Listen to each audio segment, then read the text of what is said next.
Olha, eu penso que a educação musical ela tem que acompanhar uma coisa orgânica que é o crescimento da criança. A criança primeiro aprende a falar, a ouvir, falar, para depois aprender a ler e escrever, né? E eu observo muito, o meu foco de observação sempre foi a cultura popular. Eu até, quando eu comecei a ensinar viola, eu comecei a ensinar por uma coisa que eu chamei de pedagogia do congado. Mas depois eu acabei utilizando um termo mais acadêmico, que foi imitação criativa. Uma criança no congado, às vezes você vê um menino de 4 anos, já de uniforminho, no fundo das fileiras, lá com um tamborzinho. Ele não toca, ele dá umas batidinhas, olha as pessoas, a mãe vai e empurra ele. Com 8 anos, esse menino já está pulsando junto ali. E quando ele adolesce, ele já está improvisando muito dentro do que a estrutura permite, né? Então, ele primeiro aprende a imitar e depois, criativamente, ele vai se descobrindo, né? Descobrindo ele próprio ali, né? Então, eu imagino que educação musical deveria ser sempre desse jeito, né? Você sempre partir de um processo criativo.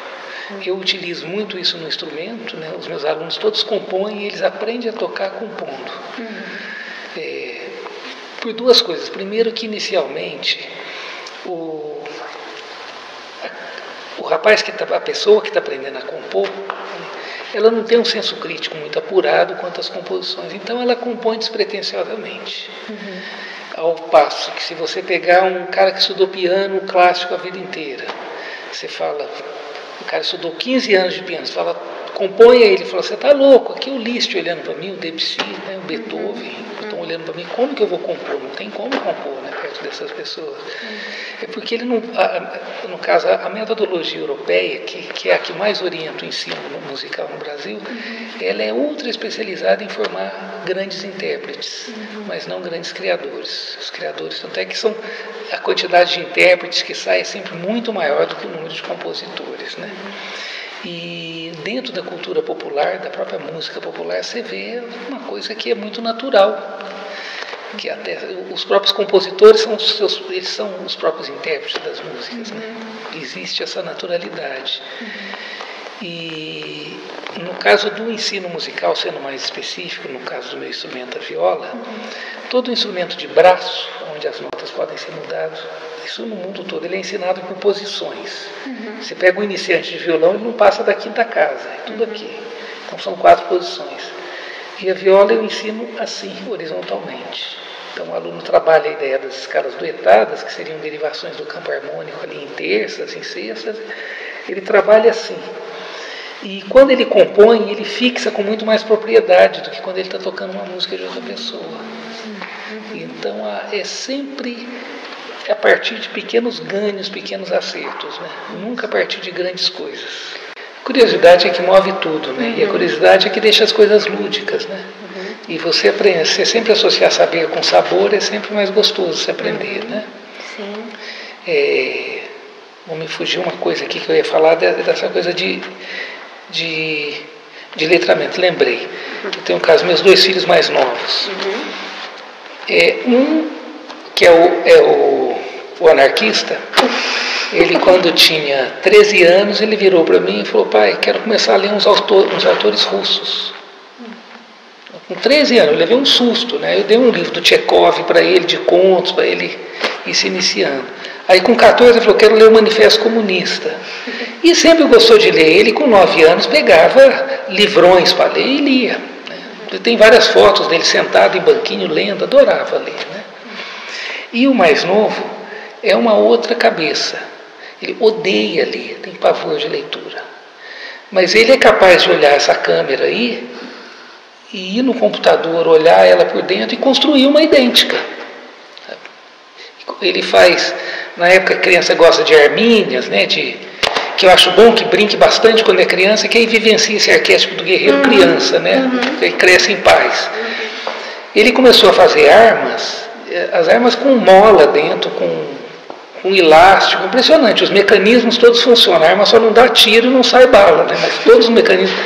A cabeça dele é de outro jeito, e às vezes eu fico insistindo, às vezes eu ficava até brincando, falando, te dou R$50 você lê esse livro, não adianta, entende? Não vai ler. Aí eu tenho que ler com ele, aí eu sento com ele para ler, aí ele gosta. Mas o processo dele é outro, né? processo dele é assim, é tudo pelo criativo. Ele não quer ver nada que não seja uma referência que ele crie. E eu não sei onde ele vai chegar com isso, mas ele está indo. Eu acho que, enfim, é o caminho dele. Eu não vou ficar tentando colocá-lo dentro de uma seara tradicional que posso até embotar essa criatividade dele. Sim, e assim, a gente teve oficinas também, que a gente trabalhou com professores, alfabetizadores, e sempre essa questão da música, das artes, ela entra numa questão assim, polêmica, né? Porque os professores pensam assim, mas eu quero colocar o Chico Buarque para os meus alunos, mas eles só querem saber de funk. Né? Então, assim, aí se o senhor pudesse falar um pouquinho sobre dessa questão de música, cultura, talvez a gente tem que resistir a essa indústria cultural, a gente pode criar em cima disso. Eu acho. Resistir é impossível, né? Você vai fazer com que as crianças fiquem com ódio de você estar tirando o prazer delas de estar ouvindo uma coisa com a qual elas se identificam para ouvir uma coisa com a qual você se identifica. Eu acho que é complicado.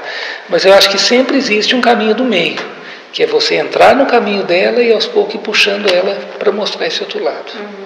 Esse meu caçula é isso. Ele era um menino super musical, e ainda é muito musical, mas ele ouvia de tudo. E ele tinha uma coisa de imersão. Com tudo que ele fazia, parece que ele tinha que mergulhar para lembrar como é que ele já sabia daquilo. Tudo com música também. Às vezes ele pegava uma música e ficava um mês inteiro ouvindo só aquela música até entender tudo. E aí ele descobriu o universo do rap, que foi uma maravilha na vida dele. Assim. Ele se conscientizou politicamente, ele está com 15 anos, já tem uma consciência legal que ele ganhou com o rap, não foi doutrinação minha, não foi nada. Né? E agora, o rap é uma música que tem características. Então eu tento, às vezes, puxá-lo para ouvir músicas com outras características. Né? Mas aí foi na base da negociação. E eu comecei a aprender um monte de coisa de rap que eu não sabia, que eu estou adorando. Eu falei, olha o estilo desse aqui, pai, olha esse como é que canta. Ó. Esse aqui é mais politizado, olha só as letras dele. Então, para mim, está uma maravilha. Né? Aí eu puxo ele e falo, agora vamos escutar aqui. Olha só, não é rap, mas está com a crítica política também. Olha essa música do Chico Buarque aqui. Aí, então, a gente vai fazendo uma negociação. E eu sempre acho que é por aí. É primeiro valorizar o que ele tem. Porque a gente tem uma ideia muito tradicional de ensino de que o aluno é uma caixa vazia que você tem que encher de coisa. Eu acho isso medonho. Eu costumo sempre entrar no universo do aluno, ver o que ele tem, valorizar tudo aquilo e depois, a partir dali, começar a construir as coisas. Tem um diálogo, né? Porque aí você respeita, você parte de uma noção básica de respeito ao outro. Sim. Porque se você chega, se você sabe não é bom, tal e tal, é um desrespeito até ao que ele tem para te dizer, ou o que ele tem dentro dele. Né?